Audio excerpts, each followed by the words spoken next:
The darkness of space stretched endlessly in all directions. For 50,000 years, this empty region had seen nothing but cold stars and drifting asteroids. But today was different. Today, something impossible was about to happen. Captain Jake Morrison stood on the bridge of his ship, the UES Defiance. His hands gripped the metal railing as he watched the main screen. Around him, his crew worked quietly at their stations. They had been waiting for this moment their entire lives. Their parents had waited. Their grandparents had waited. For 50,000 years, humanity had been hiding in the dark spaces between galaxies. "Sir, we're ready to jump," said Commander Ryan Blake from his position at the tactical station. His voice was calm, but Jake could hear the excitement underneath. They all felt it.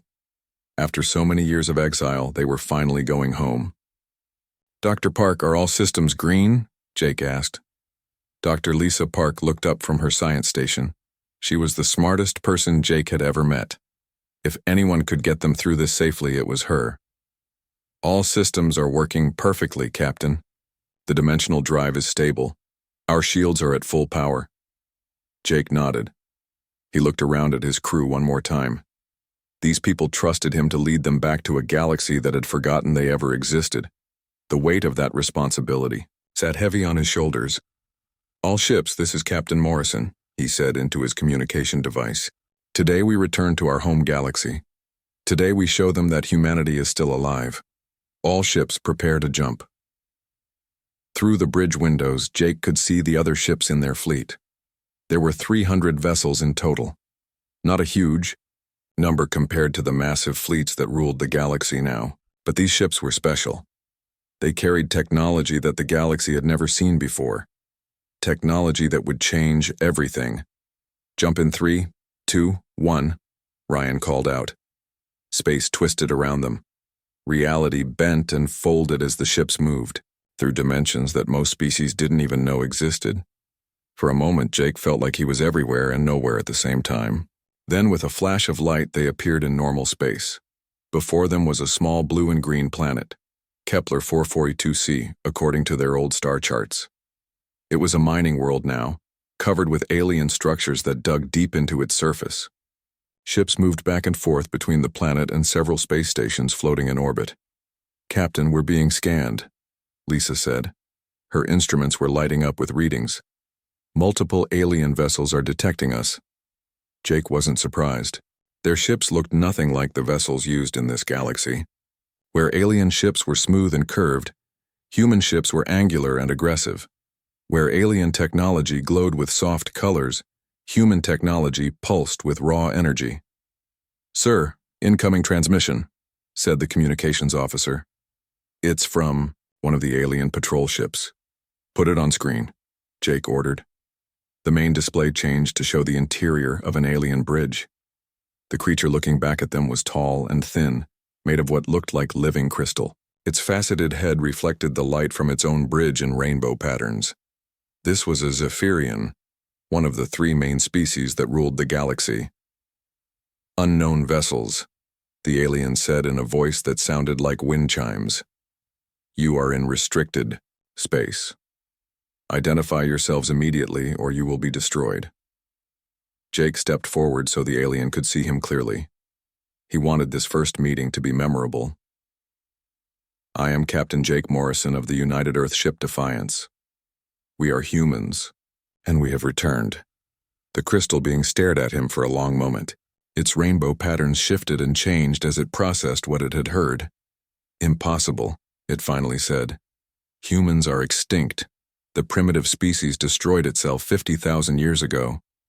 Reports of our death have been greatly exaggerated," Jake said with a slight smile. "We've been waiting in the dark between galaxies, now we're back." More alien ships were arriving now. Jake could see them on his tactical display. Fast patrol vessels mostly, but they were calling for backup. Soon, there would be larger ships coming to investigate. "Captain," Ryan said quietly, "should we power weapons?" Jake shook his head. "Not yet. We're not here to start a war.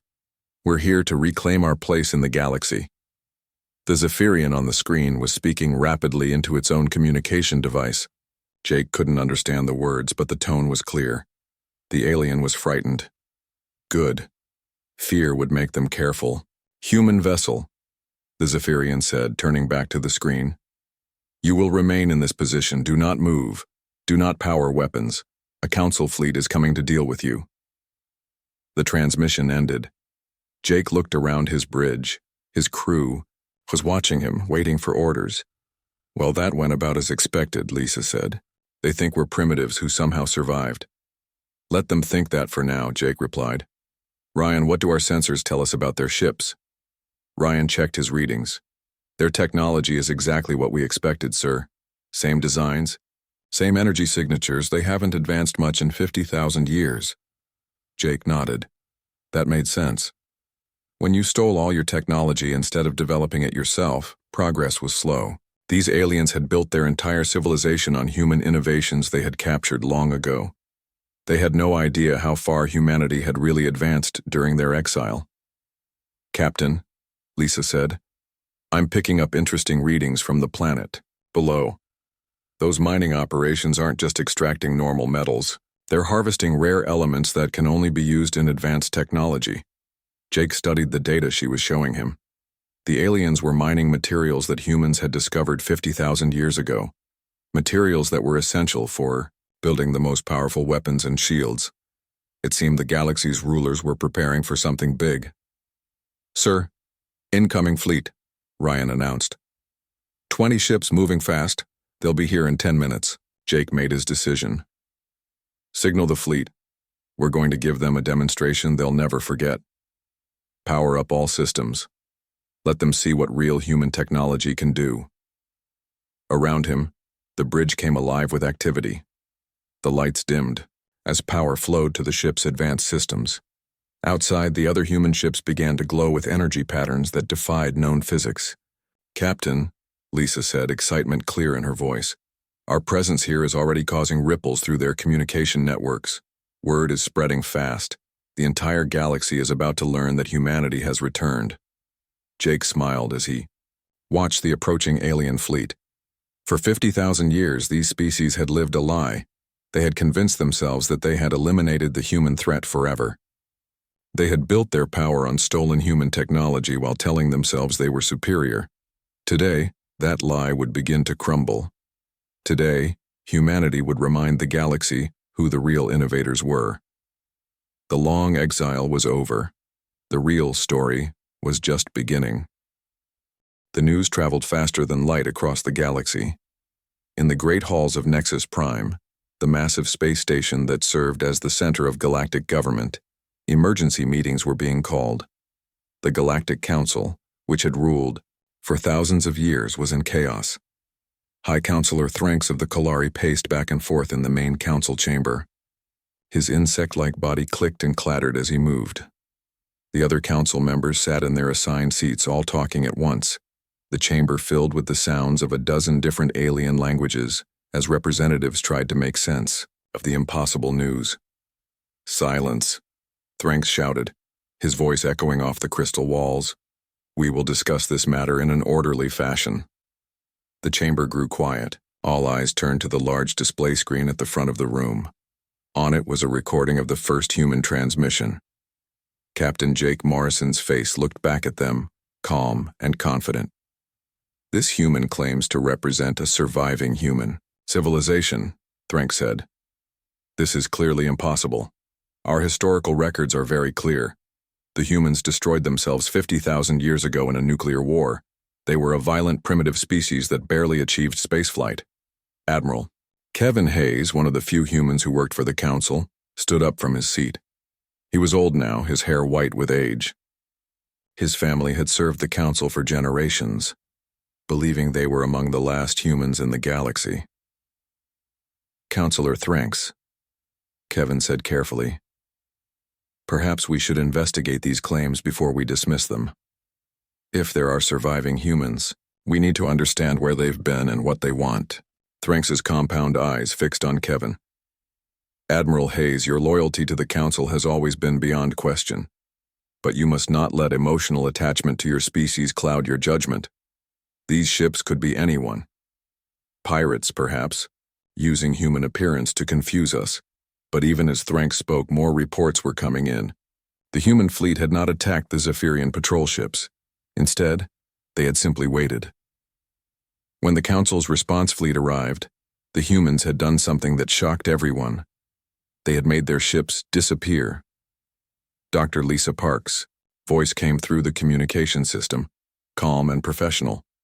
Council members, we wish to open peaceful negotiations. We are transmitting our historical records to prove our identity.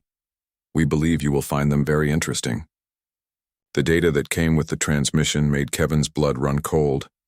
As he read through the files, his hands began to shake. These weren't just random historical records. They were detailed accounts of human colonies throughout the galaxy. Colonies that the official council record said had never existed. "This is impossible," whispered Counselor Vexra, a tall Nexari whose energy form flickered with anxiety. "Our records show no evidence of widespread human settlement." Kevin continued reading, his face growing pale.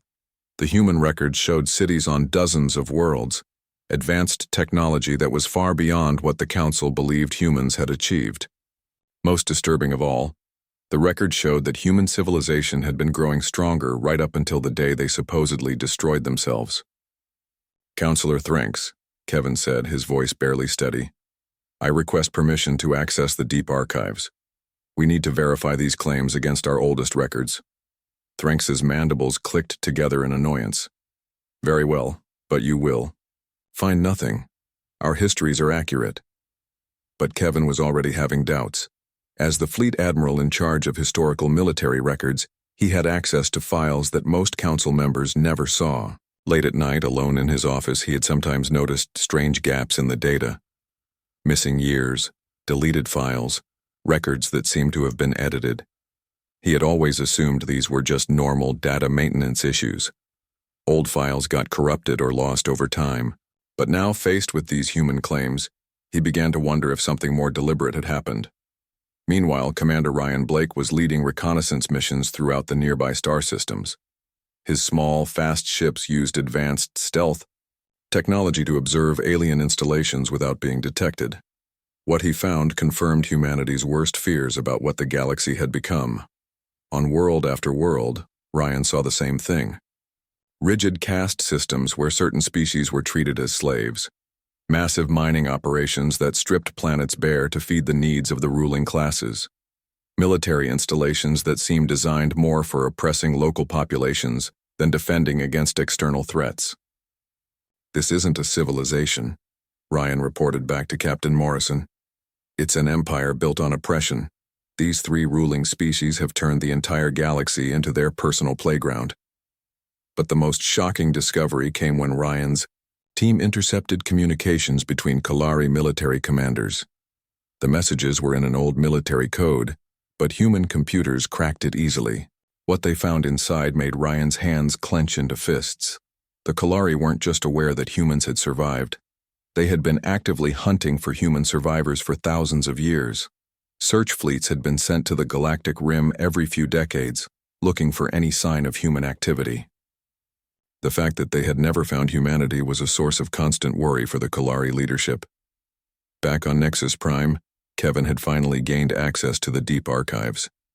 What he found there made him sick to his stomach. Layer after layer of altered records, dating back 50,000 years. Files that had been edited so many times they barely resembled their original versions. But some things couldn't be completely erased. Kevin found fragments of the original reports, references to the human problem and final solution protocols, military orders for something called Operation Clean Slate. Most damning of all, he found supply records showing massive shipments of biological weapons to human colonies just before they supposedly destroyed themselves. The truth hit Kevin like a physical blow. The humans hadn't destroyed themselves at all. They had been murdered, systematically exterminated by a coalition of alien species who feared human innovation and adaptability. Kevin sat alone in the archive chamber, staring at the evidence spread out before him. His entire life had been built on a lie. His family had served the Council faithfully, believing they were helping to maintain galactic peace.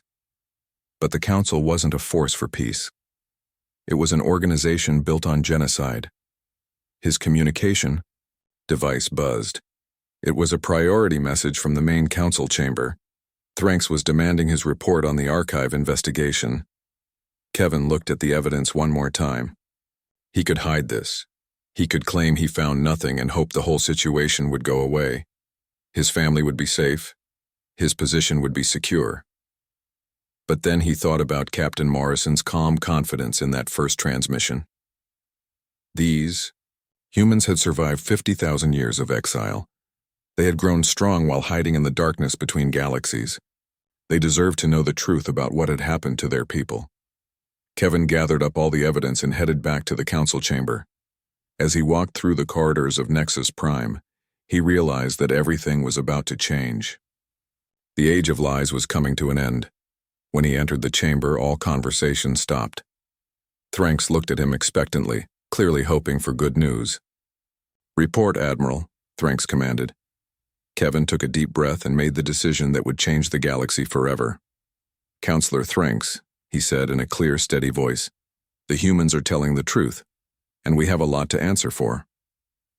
Dr. Lisa Park's science team had been working around the clock for 3 weeks.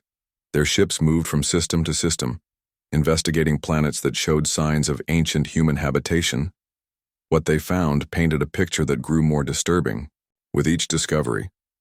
On the planet Harmony 3, they found the ruins of what had once been a thriving human city. The buildings were made of materials that shouldn't have existed 50,000 years ago. Advanced composites that were stronger than anything the current galactic civilization could produce. But the city hadn't been destroyed by war or natural disaster. It had been systematically demolished piece by piece. "Look at this," said Dr. Marcus Webb, the team's chief archaeologist. He was examining a section of wall that had been cut with surgical precision. This wasn't done with weapons. This was done with industrial equipment. Someone wanted to erase every trace that humans had ever lived here. Lisa knelt down next to a pile of rubble that had once been a fountain. Her scanner picked up traces of an unknown biological agent, something that had been designed to break down organic materials at the molecular level. "They didn't just destroy the buildings," she said quietly. "They tried to destroy any biological evidence that humans had been here." The pattern was the same on every world they visited. Advanced human settlements that had been carefully erased from existence. But the aliens had been sloppy in some places. They had missed things. Hidden bunkers, underground storage facilities, memorial parks that had been built far from the main cities. It was in one of these hidden bunkers on the world of New Geneva that Lisa's team made their most important discovery. The facility had been sealed for 50,000 years, protected by technology that was still beyond current galactic capabilities. Inside, they found something that made Lisa's heart race with excitement and anger: complete historical records, not just of New Geneva, but of the entire human colonial network, charts showing trade routes between dozens of human worlds, technical manuals for technologies that the galaxy's current rulers claim to have invented themselves. Most importantly, they found communication logs from the final days before the Great Destruction. "Lisa, you need to see this," Marcus called from across the chamber. He was standing in front of a massive data display that had somehow remained functional after all these years. "These are the last transmissions from the human colonial government." Lisa hurried over and began reading the glowing text. Her face grew pale as she processed what she was seeing. The final messages weren't about nuclear war or internal conflict. They were about alien fleets approaching human worlds, about biological weapons being deployed, about a coordinated attack by 23 different alien species. "They didn't destroy themselves," Lisa whispered. "They were murdered." Meanwhile, Commander Ryan Blake was leading a different kind of investigation.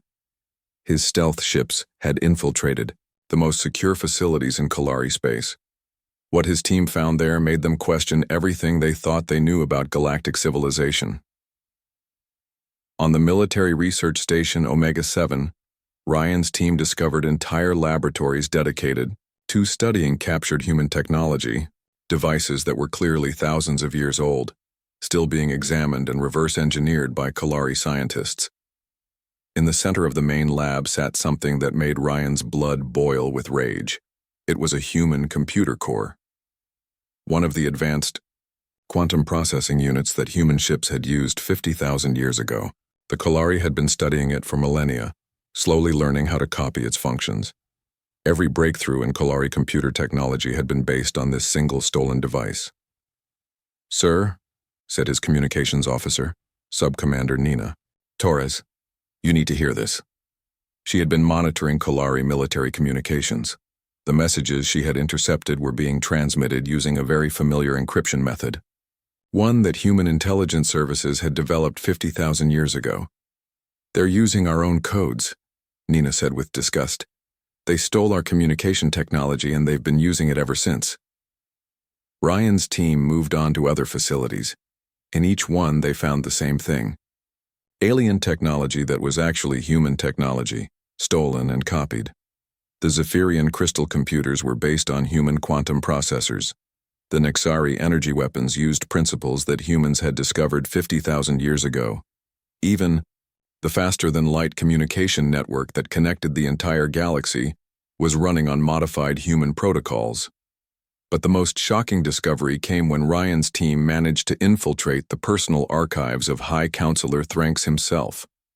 Hidden in his private data vaults were detailed records of Operation Clean Slate, the systematic extermination of human civilization.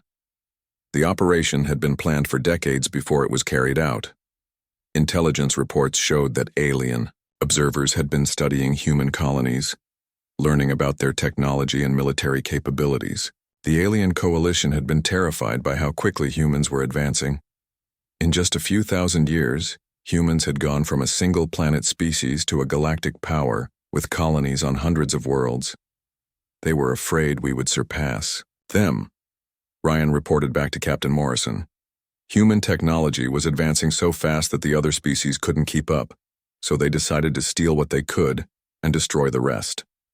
The operation had been carried out with ruthless efficiency.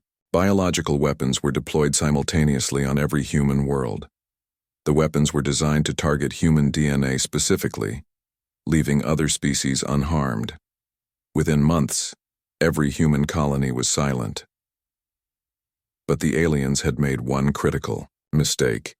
They had assumed that all humans were accounted for.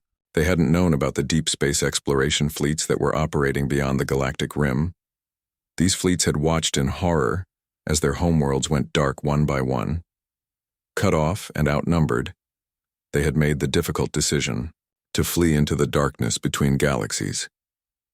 Chief Engineer Amy Chen was analyzing the technical data that Lisa's team had recovered. Her findings were disturbing for a different reason. "Captain," she reported, "the technology gap is even larger than we thought. These aliens haven't just been stealing our old inventions. They've been unable to improve on them." The evidence was overwhelming. For 50,000 years, galactic technology had remained essentially stagnant. The same basic designs were being used over and over again. There had been no real innovation, no breakthrough discoveries. The alien civilization was slowly decaying, living off the stolen achievements of a species they had tried to exterminate. They destroyed the only species in the galaxy capable of real innovation, Amy continued. Without humans to steal from, they've been slowly falling behind their own historical capabilities. This explained something that had puzzled the human fleet. The alien ships they had encountered were impressively large and numerous, but their technology was primitive compared to what humans had achieved during their exile. While the aliens had been playing with stolen toys, humanity had been advancing by leaps and bounds. Back on the human flagship, Captain Morrison gathered his senior officers for a final briefing. The evidence was complete. The truth was undeniable. The great galactic civilization was built on a foundation of theft and genocide. The question now, Morrison said, is what we do with this information. Admiral Kevin Hayes had been sharing intelligence with the human fleet for weeks. His messages painted a picture of a galactic council in complete panic. Some members were calling for immediate military action against the humans. Others were trying to negotiate, hoping to find some way to maintain their power. "They know we have the evidence," Kevin's latest message reported. Counselor Thranks is trying to organize a preemptive strike before we can reveal the truth to the rest of the galaxy. Morrison looked around the table at his officers. Lisa, with her scientific evidence of systematic genocide. Ryan, with his proof of ongoing technological theft. Amy, with her analysis of galactic technological stagnation. They had everything they needed to expose 50,000 years of lies. They're going to try to destroy us again, Morrison said calmly. Just like they did 50,000 years ago. The only difference is that this time, we're ready for them. He activated the fleet-wide communication system. Throughout the human fleet, 300 ships prepared for what was coming. The truth was about to be revealed, and the galaxy would never be the same again. The largest fleet in galactic history assembled at the edge of the proving grounds, a region of space where ancient battles had once been fought. 10,000 warships from every major species in the galaxy had answered the Council's call. With some combined fleet stretched across several light-years of space, their hulls glinting in the light of distant stars. War Commander Grixtal of the Nexari stood on the bridge of his flagship, the Eternal Fury. His energy form flickered with anticipation as he reviewed the battle plans. The humans had only 300 ships. Even if their technology was more advanced than expected, numbers would win the day. All fleet commanders, report status, Grixtal commanded. His voice echoed through the communication channels that connected thousands of ships. One by one, the responses came back. Kolari battlecruisers ready to fight. Zephyrian crystal destroyers, their weapons charged. Nexari energy ships, their cores burning bright. Dozens of smaller species had contributed ships as well, all united in their determination to eliminate the human threat once and for all. Sir, reported his tactical officer, the human fleet has taken position near the old memorial site. They appear to be waiting for us. Grixtal studied the tactical display. The proving grounds was a symbolic location. 50,000 years ago, this was where the first human colony ships had been destroyed. It was fitting that the last humans would die here as well. But as the alien fleet moved closer, strange things began to happen. The human ships started to flicker in and out of existence. One moment they were clearly visible on sensors, the next moment they seemed to vanish completely. When they reappeared, they were in completely different positions. What kind of technology is this? Grixtal demanded. On the bridge of the Defiance, Captain Morrison watched the massive alien fleet approach. He felt a moment of sadness for all the humans who had died 50,000 years ago in this same region of space. But today would be different. Today, humanity would have its revenge. Dr. Park, are the dimensional phases ready? Morrison asked. Lisa looked up from her science station, a grim smile on her face. All ships are synchronized, Captain. The aliens have never seen anything like this before. The technology humanity had developed during their long exile was beyond anything the galaxy had ever imagined. While hiding in the darkness between galaxies, human scientists had learned to manipulate the fundamental forces of reality itself. They could phase their ships in and out of normal space, making them impossible to target with conventional weapons. Commander Blake, tactical status? Morrison continued. Ryan checked his readings. Sir, we've identified the command structure of their fleet. The Nexari ship Eternal Fury is coordinating everything. If we can disable their communications, the rest of the fleet will fall into chaos. Morrison nodded. The alien species had become too dependent on centralized command. They had forgotten how to think and fight independently. It was a weakness that humanity intended to exploit. All ships, this is Captain Morrison, he said into the fleet communication system. Remember why we're here. Remember what they did to our people. Today, we show them the price of genocide.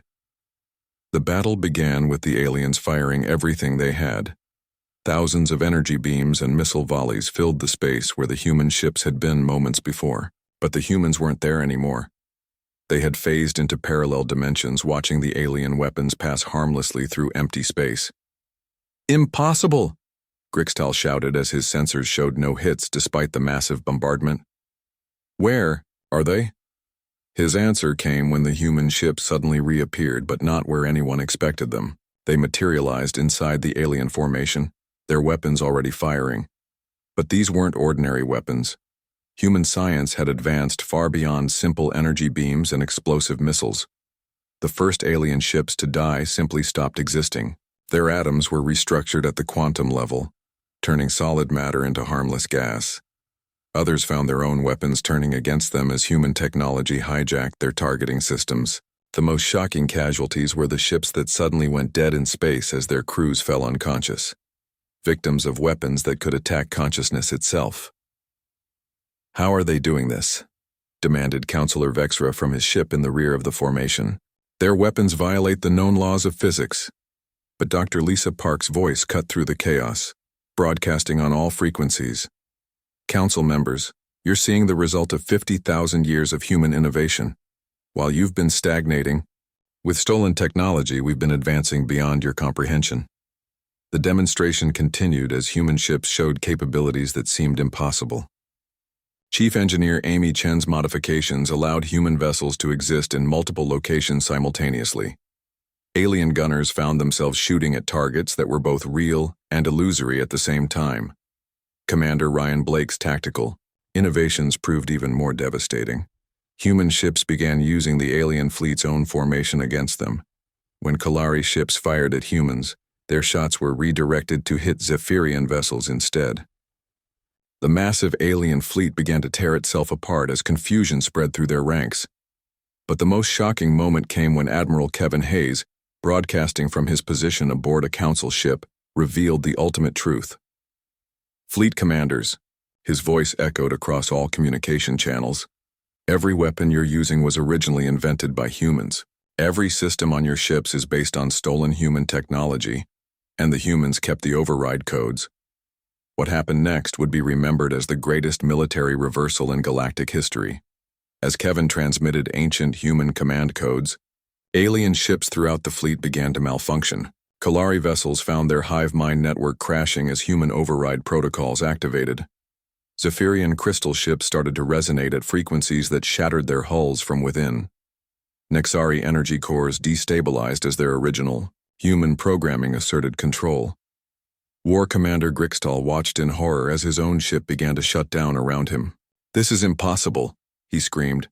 "We modified these systems thousands of years ago." "You thought you modified them," came Captain Morrison's calm voice over the communication system. "But you never understood how they really worked. You were using technology you never fully comprehended." Within hours, the battle was over. The great alien fleet that had assembled to destroy humanity lay in ruins. Some ships had been destroyed outright. Others drifted helplessly as their crews struggled with systems that no longer obeyed their commands. The few vessels that remained functional were those whose crews had the wisdom to surrender immediately. Morrison stood on his bridge looking out at the debris field that surrounded them. 50,000 years ago, this had been the site of humanity's greatest defeat. Today, it had become the scene of their ultimate victory. "Sir," Ryan reported, "we're receiving surrender transmissions from the surviving ships. They're requesting terms." Morrison considered for a moment. He could destroy the rest of the fleet easily. After what they had done to humanity, it would be justice, but that wasn't the human way. Humanity had always been better than their enemies. "Open a channel to all surviving ships," Morrison commanded. When the connection was established, his voice carried across the battlefield to every alien survivor. "This is Captain Morrison. Your weapons are disabled. Your ships are under our control. But we're not going to destroy you. We're going to give you something your species haven't had in 50,000 years. We're going to give you the truth." On no. The bridge of the Eternal Fury, War Commander Grixtal slumped in his command chair.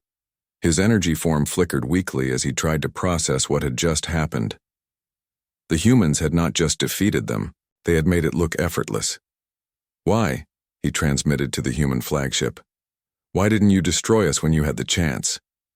Morrison's reply came back immediately. "Because that's not who we are. We're not conquerors.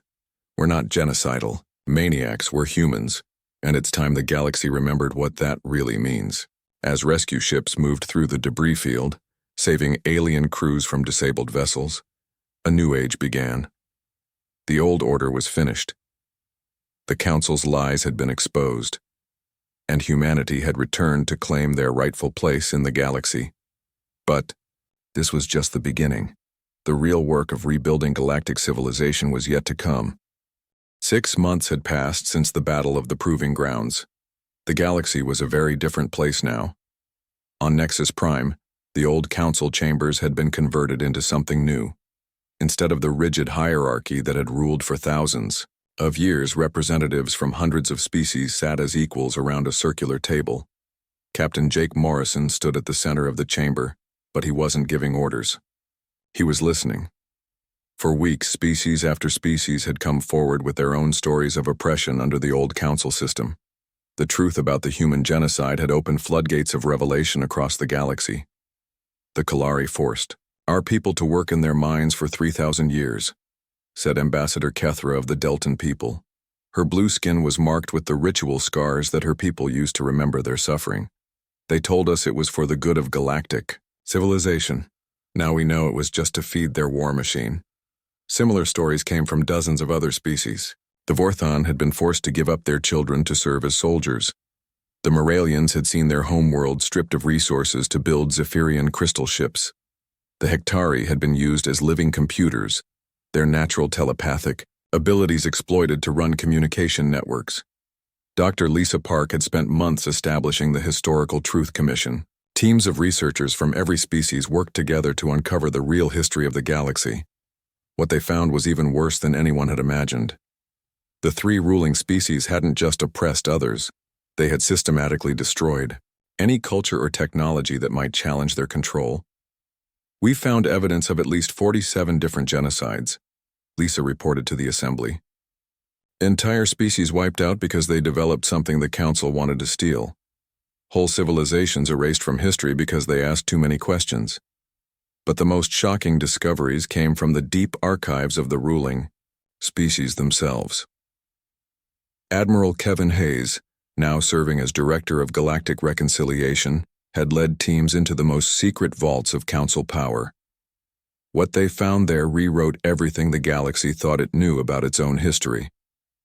The faster-than-light communication network, Kevin announced during one of his reports, was originally developed by a species called the Veltar. The Council destroyed them and claimed the invention as their own. The crystal matrix computers came from the Silnari. The dimensional shields were invented by the Korthak. Almost every major technology in galactic civilization was stolen from someone else. The revelations kept coming. The ruling species had built their entire civilization on theft and murder. They had convinced themselves that they were the natural leaders of the galaxy, but they had never actually invented anything. They were parasites who had fed on the creativity of others for thousands of years. Commander Ryan Blake had been put in charge of the new Federation Defense Force. Unlike the old Council military, this wasn't an army of conquest. It was a protection force dedicated to preventing future genocides.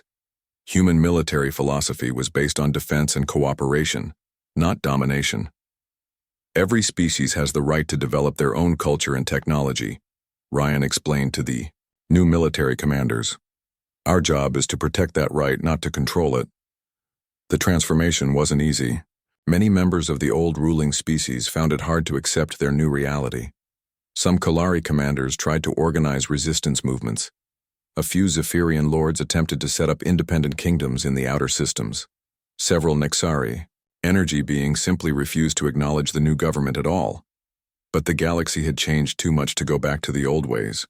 The smaller species that had been oppressed for so long weren't willing to submit again. More importantly, humanity's return had inspired them to believe that change was possible.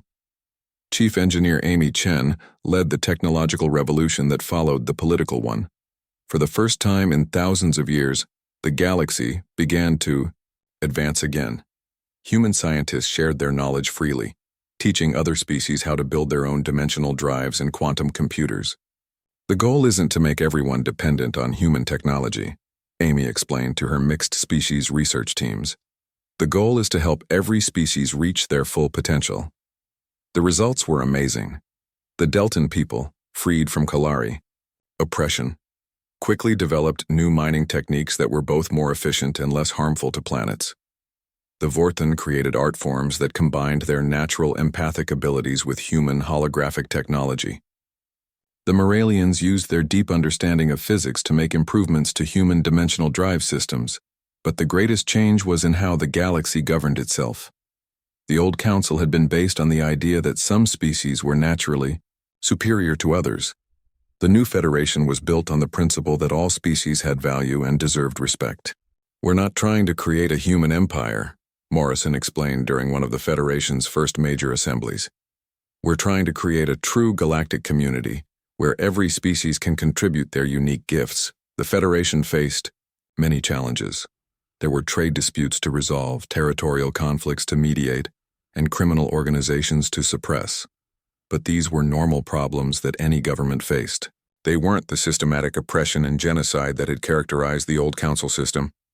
Admiral Kevin Hayes worked tirelessly to address the crimes of the past. The Reparations Commission that he led tried to return stolen artifacts to their original cultures and provide compensation for historical wrongs. It was impossible to undo 50,000 years of damage, but the effort itself was important. "We can't bring back the dead," Kevin said during one particularly difficult hearing about Kalari mining operations. "But we can make sure their sacrifices meant something. We can build a galaxy where such crimes never happen again." The process of rebuilding galactic civilization took years. New trade agreements had to be negotiated. Communication networks had to be redesigned to serve all species equally. Educational systems had to be created to teach real history instead of council propaganda. But perhaps the most important change was in how species related to each other. For the first time in thousands of years, they were meeting as equals. The hypothetical fear and suspicion that had dominated galactic politics began to fade as species learned to work together. Dr. Lisa Park often visited the memorial that had been built at the proving grounds. It honored not just the humans who had died 50,000 years ago, but all the victims of council oppression. Representatives from dozens of species came there to remember their lost ancestors and pledge to build a better future. They died, believing that truth and justice would ultimately prevail, Lisa said during the memorial's dedication ceremony. "Today, we prove that their faith was justified." 5 years after humanity's return, Captain Morrison stood on the observation deck of the Federation headquarters orbiting Earth. The planet below had been restored to its former beauty. Cities that had been abandoned for 50,000 years were alive again with people from dozens of different species. Commander Ryan Blake joined him at the window. "Hard to believe how much has changed," Ryan said. Morrison nodded. "Sometimes I wonder what our ancestors would think if they could see this. They died believing that they had failed. They couldn't have imagined that their sacrifice would eventually lead to this." Through the window, they could see ships from dozens of different species coming and going from Earth's orbital stations. Humans, Deltans, Vorthans, and many others worked together on projects that would have been impossible under the old council system. "Sir," came a voice from behind them. It was Dr. Park, carrying a data pad with the latest reports from the exploration fleets. "The long-range surveys have found something interesting. There are signs of other civilizations beyond our galaxy. Civilizations that might have escaped council influence entirely." Morrison smiled. "Then I guess our work is just beginning. The galaxy is free, but there's a whole universe out there waiting for us." As he looked out at the stars, Morrison thought about the long journey that had brought humanity to this moment. 50,000 years of exile had been hard, but it had also made them stronger. They had returned not as conquerors, but as liberators. They had shattered the galaxy's lies and replaced them with truth. The future stretched out before them, full of possibilities that hadn't existed since before the first council was formed. For the first time in 50,000 years, the galaxy was truly free, and humanity had finally come home.